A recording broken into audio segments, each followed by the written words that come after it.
Passerei ora la parola a Richard Boire della CCI di Nizza per l'esposizione dello studio speculare, diciamo, per la parte francese. A te, Richard.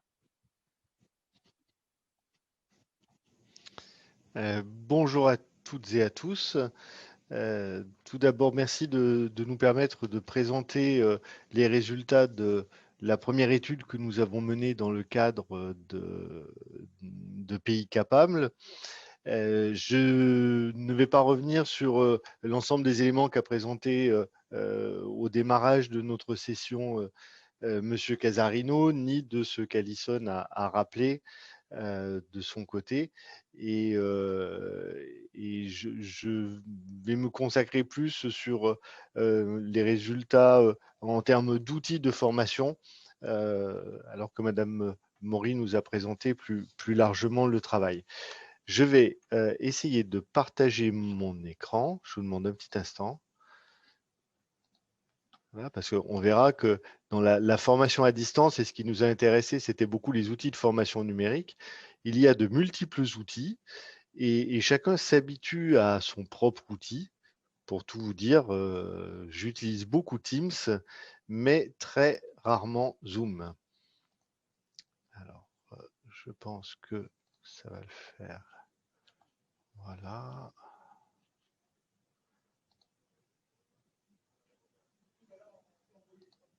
Et je pense Devi andare in condividere schermo.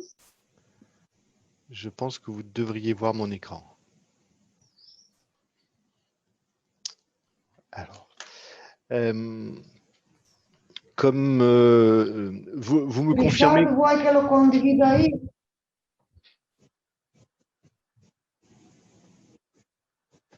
Oui. Oui. Est-ce que vous le voyez? Ok. Pas pour l'instant. Non, non. Ah, alors peut-être je vais faire comme ça. Voilà, oui. J'avais fait à moitié le processus. Il en manquait un petit morceau. Il en manquait un petit morceau. Alors, peut-être, je ne vais pas rappeler tout le cadre, bien sûr, de Pays Capables, et Madame Maury l'a fait avant moi. Un point qui, je pense, doit mériter notre attention, c'est que, en tout cas pour ce qui est de l'étude que nous avons menée sur les modalités et outils de formation numérique et distancielle sur notre territoire, cette étude a été faite après enfin, je ne vais pas dire après la crise sanitaire, mais en tout cas après les 2 confinements successifs du mois de mars 2020 et du mois de novembre 2020 que nous avons vécu de part et d'autre de la frontière, on pourrait dire. Et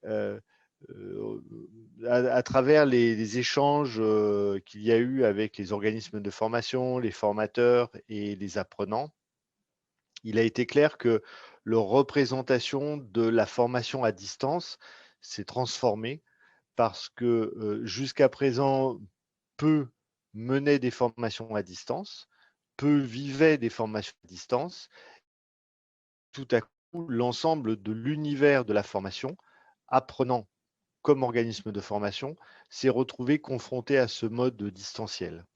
Donc, je pense que ça a été un élément aussi qui a peut-être transformé les réponses que nous avons eues, puisque nous avons eu 100% des interviewés qui avaient une vraie expérience du mode de formation distanciel, très souvent dans des formes hybrides, alors que si on avait fait notre étude, je pense en amont, fin 2019, les résultats auraient été sûrement différents.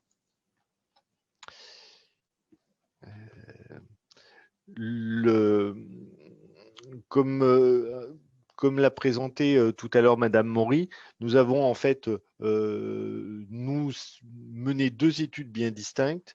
Une première que je vais vous présenter sur donc l'analyse des outils de formation à distance existants et utilisés par les organismes de formation du territoire des Alpes-Maritimes.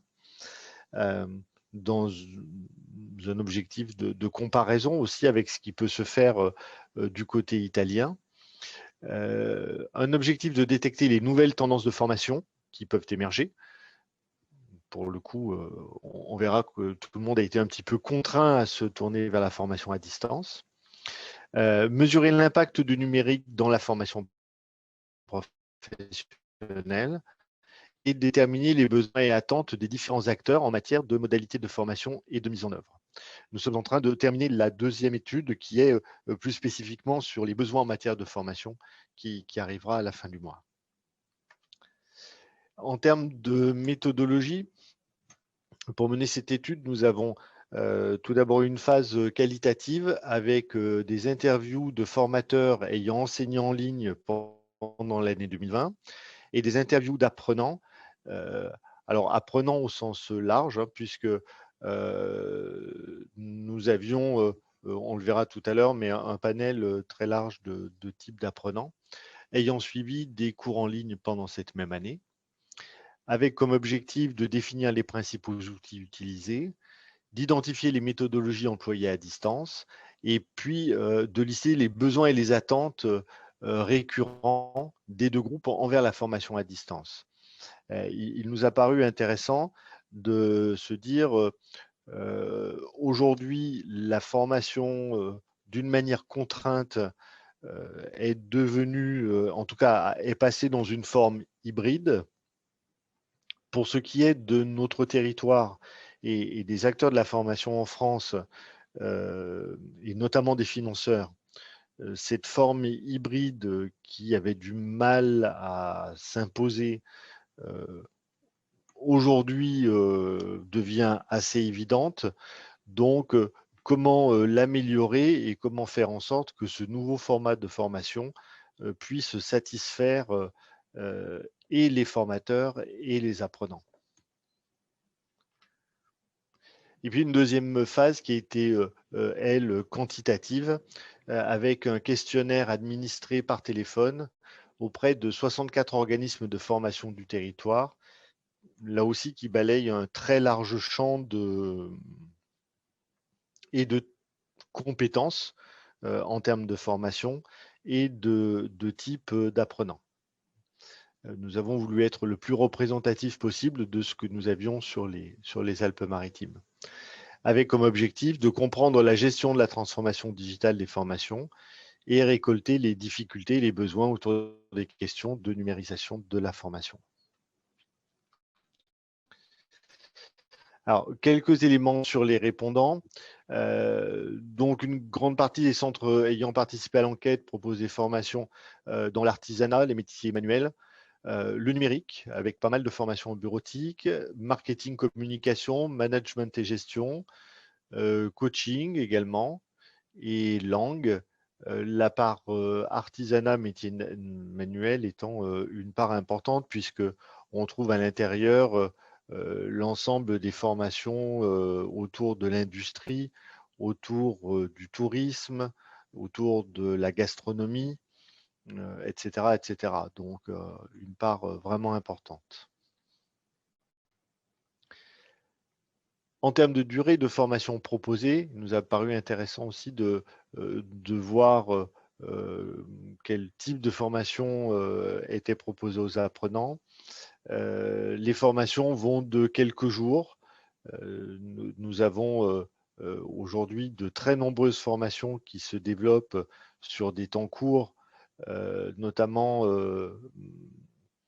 à travers le compte personnel de formation, qui est aujourd'hui très utilisé en France et qui permet aux salariés comme aux demandeurs d'emploi de se former en général sur une compétence ou une partie d'une compétence pour pouvoir évoluer dans leur métier, qui ne sont pas du coup des formations soit initiales, soit des formations de reconversion professionnelle. Et puis jusqu'à des formations de moins de 6 mois qui peuvent amener à une certification jusqu'à 1 à 2 ans, voire plus, si ce sont des formations universitaires.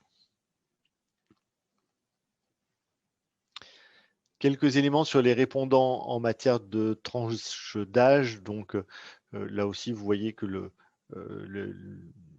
les choses sont relativement équilibrées. Alors un petit peu moins sur les moins de 20 ans, puisqu'en général, ils sont très souvent encore en milieu scolaire, voire tout début de l'université.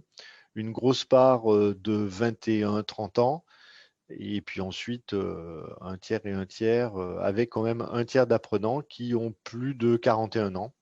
Donc, soit des salariés, soit des demandeurs d'emploi en reconversion ou en évolution professionnelle. Mais il nous a paru intéressant d'interroger toutes les couches de la population de nos apprenants. Par niveau d'études, on retrouve à peu près la même répartition, même si ça n'a pas de lien avec l'âge. Une petite partie sans diplôme, et puis ensuite un tiers bac ou équivalent, un tiers bac +2, +3, donc un équivalent chez nous à ce qu'on appelle le BTS, le brevet de technicien supérieur, ou la licence, et un petit peu moins d'un quart sur des niveaux bac +5 et au-delà, donc niveau master ou doctorat. Donc des diplômes universitaires pour le coup, pour la plupart du temps. Et par typologie, un quart des personnes interrogées étaient demandeurs d'emploi, un gros tiers salariés, cadres ou indépendants, un quart en reconversion professionnelle, donc soit demandeurs d'emploi, soit salariés mais souhaitant changer de métier, et une partie étudiants. Donc là aussi, un panel assez large en termes de représentation de nos apprenants. Alors, par rapport au centre de formation, la question a été quels sont les outils numériques que vous utilisez lors des formations. Nous sommes restés très pratico-pratiques. Au final, ce qui nous intéressait, c'était de voir sur le quotidien comment les choses s'étaient passées sur cette année 2020. Et nous voyons des noms que vous connaissez, bien sûr, comme Teams ou Zoom, qui ont été des outils utilisés très spontanément, on l'a vu, avec d'une manière assez intéressante, pour le coup, très peu de plateformes LMS ou de plateformes e-learning, puisque seuls, au final, si on cumule les deux, 13 répondants, hein, donc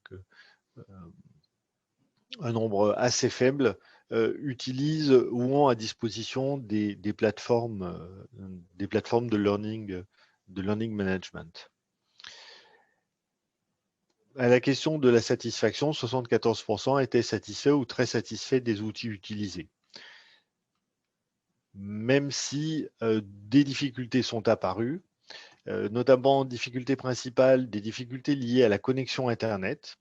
Nous avons sur le territoire un développement, et Madame Maury l'a rappelé, sur le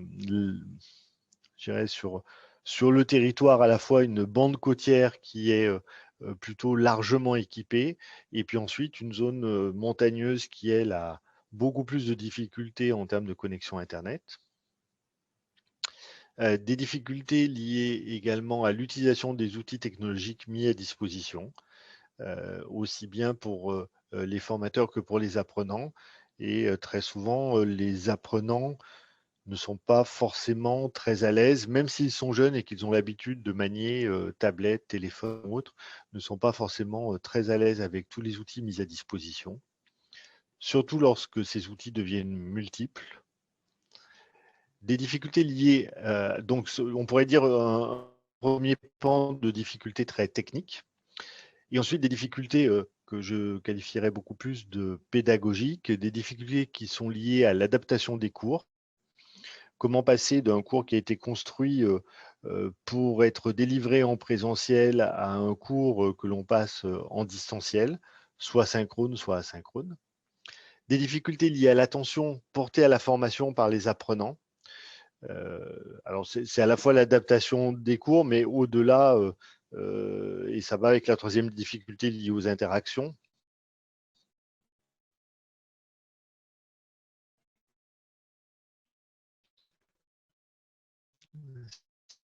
c'est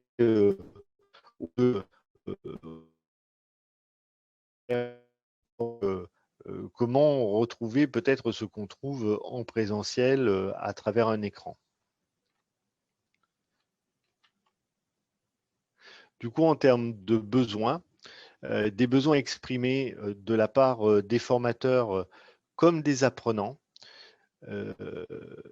sur l'aide à l'utilisation des outils que l'on met à disposition, plateformes comme Zoom ou Teams ou autres, qu'il y a un vrai accompagnement technique sur l'utilisation des outils et notamment sur les possibilités qu'offrent les outils. Très souvent, les formateurs utilisent les outils on va dire peut-être à 10% de leurs possibilités sans connaître tout ce qu'ils peuvent faire avec. Et de la même manière pour les apprenants. Un besoin d'encadrement dans l'adaptation des formations, tant du point de vue des contenus que de la pédagogie. Donc on voit là quand même que pour nos formateurs, il y a, on va dire pour les formateurs en général, il y a un besoin de formation et de remise à niveau et sur le plan technique et sur le plan pédagogique. Ils ne se sentent pas à l'aise forcément avec ces nouveaux formats d'intervention à distance. Et puis un troisième besoin exprimé, qui était un besoin d'adaptation de la taille des groupes et de la durée des sessions, ou au moins du rythme, puisque, mais ça a été lié à la conjoncture, très souvent, les formateurs se sont retrouvés face à leur groupe habituel à distance, qui pouvaient être des groupes un petit peu importants et difficiles à gérer à distance. Et nous imaginons bien que 7 heures de face-à-face pédagogique avec un groupe de 30 personnes à distance, ça n'est pas quelque chose de très crédible. Donc, il y a vraiment nécessité de repenser aussi le découpage et des groupes et des durées de session. Du coup, en conclusion de ces études, alors je ne l'ai pas mis sur un site, Alison pourra peut-être dire comment vous pouvez vous y référer ou comment on peut la transmettre, hein. L'étude est bien sûr bien plus riche que ce que je vous ai présenté là. J'ai résumé 70 pages en 13 slides très simples. Mais en conclusion, la formation hybride s'est installée dans les esprits, malgré la réticence de bon nombre d'apprenants qui, notamment sur le côté technique, apprécient quand même de venir au centre de formation parce qu'on voit que certaines formations ont du mal à passer je dirais le pas de la distance. Il y a besoin de développer des savoir-faire, donc il y a besoin d'ateliers, il y a besoin de pratique. Une nécessité pour les équipes pédagogiques d'acquérir des compétences tant techniques pour maîtriser les outils que d'ingénierie pour adapter les parcours et pédagogiques pour animer des séances de formation attrayantes et stimulantes pour les apprenants, leur donner envie de s'approprier les savoirs. Et cette réflexion autour de comment animer une séance à distance, je pense, est vraiment essentielle pour nos formateurs aujourd'hui. Et une nécessité pour les apprenants d'acquérir des compétences, eux aussi, en amont peut-être de ces formations distancielles, techniques pour maîtriser les outils et pour être à l'aise pour intervenir, à l'aise pour présenter un document, à l'aise pour travailler en sous-groupe aussi et revenir au grand groupe, faire des allers-retours.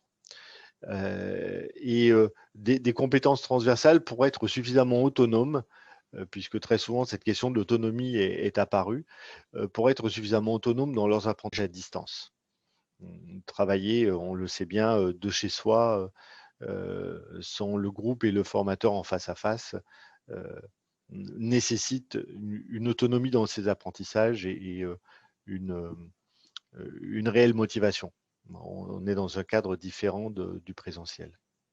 Voilà en quelques slides que j'ai voulu volontairement très, très bref hein, pour rester sur les conclusions, vous présenter les résultats de cette première étude.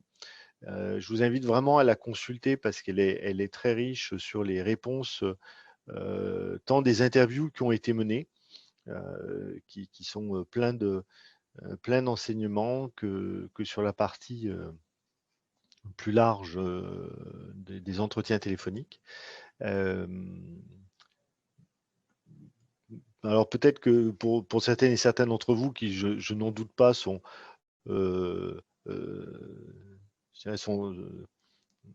déjà beaucoup dans la formation, comme je le suis moi-même, c'est des résultats qui nous étonnent peu, mais qui vont vraiment confirmer ce qu'on pouvait imaginer. Et la situation que nous avons vécue et que nous sommes encore un petit peu en train de vivre face à cette formation à distance nous amène à vraiment devoir repenser le modèle pédagogique et comment demain on va construire des formations hybrides avec plus ou moins de présentiel, plus ou moins de distanciel, mais comment on va vraiment construire des formations hybrides qui seront attrayantes pour nos apprenants et qui permettront aussi aux formateurs de bien vivre leur métier lorsqu'ils sont devant leur écran chez eux ou au centre de formation. Voilà, je vous remercie de votre attention et puis j'espère que nous aurons l'occasion de vous présenter de notre côté les résultats sur les attentes des entreprises en matière de formation, donc qui est la deuxième étude que nous sommes en train de mener sur le territoire. Et puis je pense que ces études permettront avec nos collègues et amis italiens d'échanger sur les pratiques et sur ce qu'on peut faire ensemble pour les développer et aller un petit peu plus loin sur ce champ de la formation. Voilà, je vous remercie.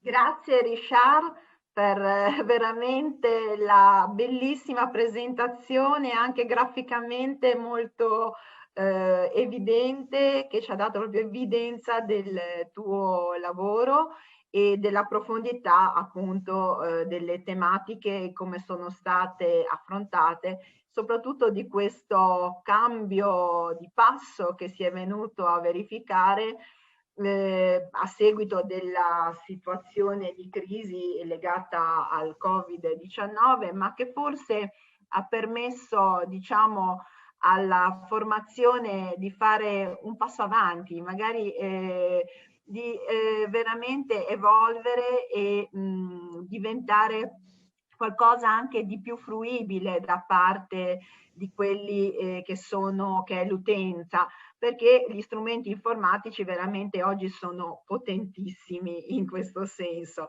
Grazie ancora Richard.